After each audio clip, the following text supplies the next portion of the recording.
pada kesempatan kali ini saya akan menjelaskan tentang pengertian dan ciri-ciri zigomikota. Pengertian zigomikota. Zigomikota adalah salah satu jenis jamur yang bereproduksi dengan cara zigospora dan memiliki sekitar 600 spesies. Kemudian ciri-ciri zigomikota. 1. Berkembang biak secara seksual dengan zigospora. 2. Berkembang biak secara aseksual dengan sporangium. 3. Dinding tebal dan bersepta. 4. Tubuh tersusun dari miselium bercabang banyak. 5. Tinggal di tempat lembab. 6. Sel bersifat multiseluler. 7.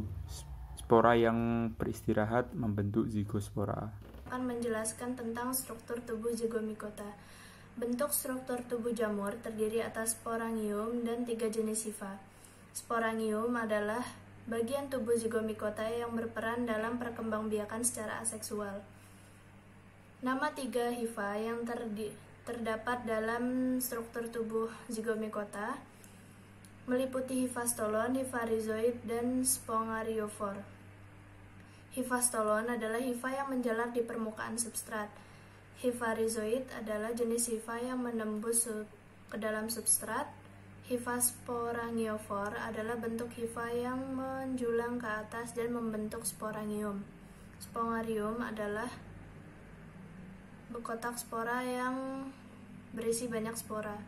Di sini terdapat gambar struktur tubuh zigomikota. Pada kesempatan kali ini, kita akan membahas sedikit tentang reproduksi aseksual zigomikota.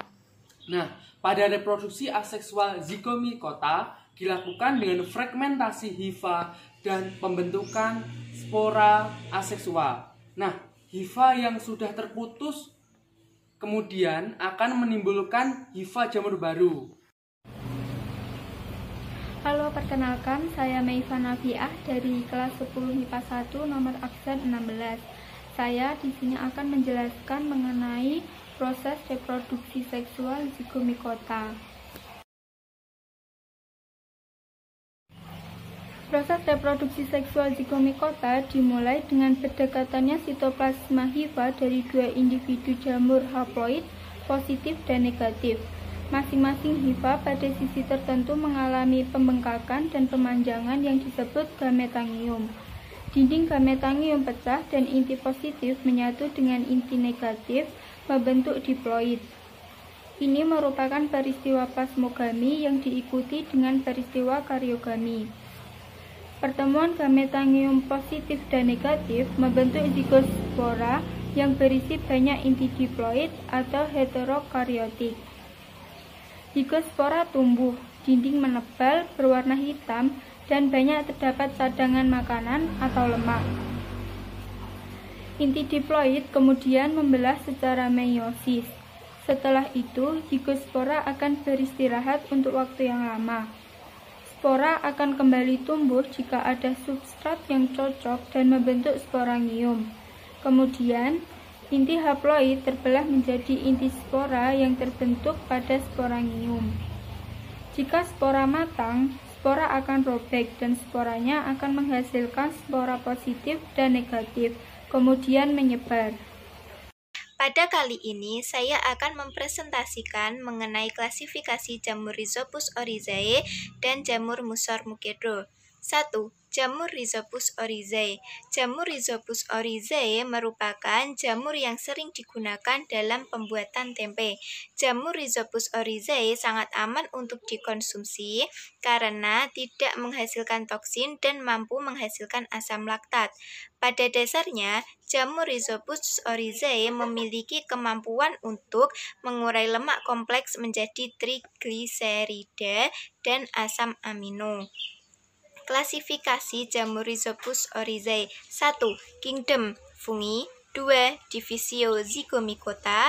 3. Kelas Zygomycetes. 4. Ordo Musorales. 5. Familia Musoraceae. 6. Genus Rhizopus. 7 spesies Rhizopus oryzae. 2. Musor mukedo. Musor mukedo umumnya dikenal sebagai cetakan jarum umum. Musor mukedo atau jamur kelapa adalah salah satu musor yang saprofit pada kotoran hewan. Klasifikasi jamur musor mukedo. 1. Kingdom Fungi. 2. Divisio Zygomicota. 3.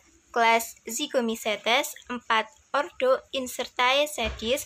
5. Familia Musorales. 6. Genus Musoraceae. 7. Spesies musor. Di sini saya akan menjelaskan klasifikasi Zygomicota. 1. Mucor javanicus berperan dalam pembuatan tapai karena jamur ini terdapat dalam ragi tapai.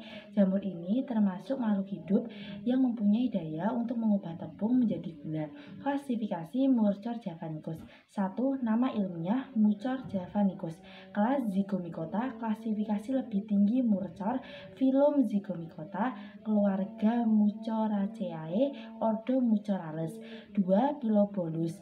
Pilobolus yaitu cendawan koprofil yang tergolong dalam Zygomicota. Keunikan dari cendawan ini adalah dapat menembakkan sporanya, sehingga terkadang Pilobolus disebut juga shotgun fungi. Klasifikasi Pilobolus. 1. Nama ilmiah Pilobolus.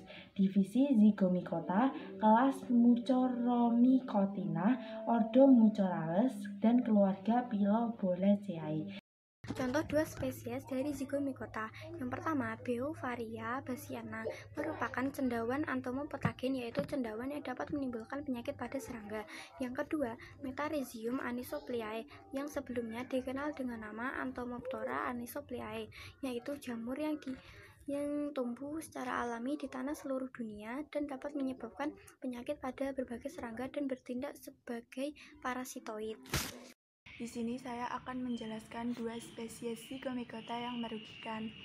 Yang pertama ada Venturia inocualis, dapat menyebabkan penyakit yang merusak buah apel. Dan yang kedua ada Calophyllus caps purpurea yang menyebabkan penyakit ergot pada tanaman gandum. Di sini saya akan menjelaskan tentang peran Zygomicota. Yang pertama ada Rhizopus oryzae dan Rhizopus oligosporus yang terdapat pada tempe. Rhizopus oryzae mampu memecah lemak menjadi trigliserida dan asam amino serta mampu menghasilkan protis.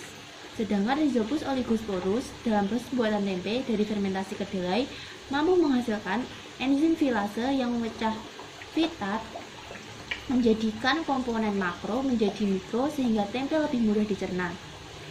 Yang kedua ada Rhizopus stolonifer yang terdapat pada bahan makanan dan dapat merusaknya dan merupakan salah satu jamur yang merugikan bagi manusia. Contohnya terdapat pada roti yang sudah membusuk atau sudah basi.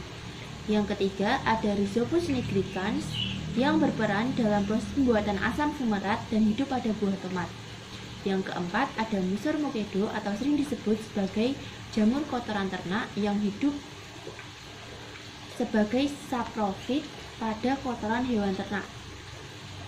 Yang kelima, ada Musor himalis yang berperan dalam industri makanan seperti pembuatan tempe, oncom, dan fermentasi pada susu kedelai. Yang keenam, ada Pilobolus sp. Hampir sama dengan Musor mukedo, tapi yang membedakan, ia dapat hidup pada semua jenis kotoran hewan, bukan hanya pada kotoran hewan ternak saja. Yang ketujuh, ada Beauvaria bassiana yang hidup sebagai parasit pada serangga atau warang sehingga sering dijadikan sebagai insektisida. Yang ke-8 ada Metarhizium anisopliae yang mengendalikan kumbang bernama Colorado sehingga sering disebut sebagai pengendali populasi kumbang. Sekian yang dapat saya sampaikan. Wassalamualaikum warahmatullahi wabarakatuh.